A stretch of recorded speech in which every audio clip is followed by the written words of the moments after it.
আমার কিছু বন্ধু আছে, ভালো মন্দ পাঁচ মিশালি, নানান রকম খামখেয়ালি, রোগা মোটা অসীম বলি।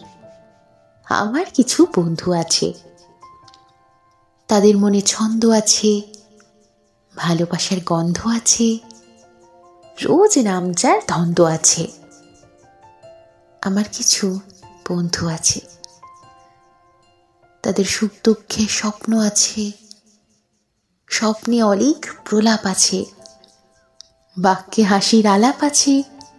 আমার কিছু বন্ধু আছে, শুনলে কথা কান জ্বলে যায়, হাসলে পেটের কিল খুলে যায়, থাকলে এরা মন ভরে যায়। আমার কিছু বন্ধু আছে। জল ছবি, রং মশাল, স্কুল ছুটির হজমিরা, রূপকথার পায়রাদের